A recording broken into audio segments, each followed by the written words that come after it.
What's going on, everybody?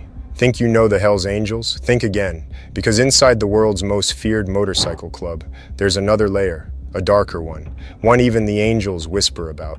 They don't answer to any chapter. They don't follow borders. They ride for no city, no state, no country. They are the Nomads, the elite within the elite. And to wear their patch, you don't just prove loyalty, you prove it in blood. Let's get into it. The shadow within the angels. While most people picture the Hells Angels as thousands of bikers repping 66 countries and nearly 600 chapters, the real power sits in the shadows. A handful of men operating independently, answering only to the highest in command. The Nomads aren't bound by territory. No California, no Montreal, no London stitched across their backs. Just one word, Nomads. Their purpose? Handle the work that regular chapters can't touch. Contract hits, high-level enforcement, missions that cross state lines or international ones. Investigators in Europe call it a culture of violence, a system of internal rewards for brutality. And at the top of that system sit the Nomads. To join some Nomads chapters, there's one requirement that locks out law enforcement forever. You must commit murder before you even prospect. Quebec. Birth of the modern Nomads, June 1995. Quebec. Maurice mom. Boucher, the most feared biker in Canada, builds something unprecedented. A Hells Angels Nomads chapter with no borders. This wasn't a biker crew, it was a killing unit. To join, you had to prove yourself with blood. Stéphane Godass Gagné wanted in. So in 1997, he and another angel gunned down a female prison guard. Broad daylight, Montreal streets. That was their initiation. Their patch test wiretaps caught one of them calling home. "I got my patch yesterday," his wife said.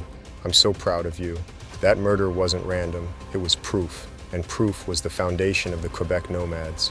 A chapter so powerful, it eclipsed the original Montreal base entirely. Their reach, anywhere in Canada, no permission needed, no boundaries. The patch system, violence as rank. To understand why even other angels fear the Nomads, you have to understand their symbols. The patches, the filthy few, 2 lightning bolts beneath the name, means one thing: you've killed for the club. The Dequile patch, you fought the police and survived. A ball-peen hammer pin marks a member who's used verified violence on behalf of the angels. The Death Head Purple Heart, earned by shedding blood for the club itself. These aren't decorations. They're proof of service in a war that never ends. And Nomads often wear several at once because they're not trained to become killers. They're recruited because they already are. Beyond borders, the Nomads go global. What started in Quebec spread fast. By the late 90s, Nomads chapters existed in England, Germany, the Netherlands, operating with total independence.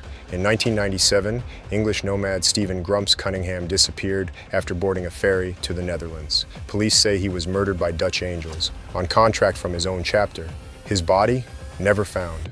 Only a canal and whispers left behind. That murder proves something terrifying. Nomads don't just kill enemies, they kill their own. In Germany, a Nomad fugitive was arrested at a Hells Angels event in Potsdam in 2009. He was wanted for weapons trafficking. But the bigger story was this: Nomads were now coordinating across multiple countries, operating like a military network instead of a motorcycle club. Murder as membership. Boucher's rule was simple. Murder guarantees loyalty. No cop could fake it. No undercover could cross that line. Court records from Operation Springtime 2001, the massive crackdown that hit the Quebec Nomads, confirmed the system. Members had to prove their kills. A database tracked who murdered whom, both record-keeping and leverage. Even after 142 arrests, the machine didn't stop. Other chapters stepped up within months. The network repaired itself like a living organism. The business of death. The Quebec Nomads weren't just assassins, they were businessmen. They ran Canada's cocaine market, fixing prices at $50,000 per kilo. Sell below that, you die. They coordinated directly with the mafia. Violence wasn't chaos, it was policy. Louis Malou Roy, a founding nomad, objected to the pricing scheme. Days later, he vanished, a founding member erased by his own brothers. That's how the Nomads keep order, discipline through fear, the digital Nomads. Today, the Nomads operate in a new kind of battlefield, the digital one: encrypted messaging, cryptocurrency for laundering, dark web markets for weapons and fake IDs. They've evolved from street soldiers to an international intelligence network, part biker gang, part covert agency. Even fake nomads use their name to terrify. In 2018, an Ottawa man extorted victims just by claiming nomad ties. He didn't need proof. The reputation alone was enough. Fighting the ghosts, governments have tried everything. The Netherlands banned the Hells Angels entirely. Belgium made membership a crime. Canada built joint task forces to target nomads' operations. But the results? Temporary. Every time one chapter falls, another rises. When the Quebec nomads were crushed, Trois-Rivières took over. Membership grew. You can't kill what doesn't exist in one place. The fear within. Even among the angels, nomads inspire fear. They kill their own when rules are broken. They enforce silence through terror. They answer to no one. Law enforcement calls them murder incorporated on wheels. Even rival gangs pull out when they hear nomads are involved. They're not bikers, they're operators. The Shadow Empire, the Hells Angels. Nomads are more than a chapter. They're a system, a network without borders, a killing machine with no master, small in number, global in reach, untouchable by design. They are the elite within the elite, the silent enforcers of a worldwide empire built on fear, loyalty, and blood.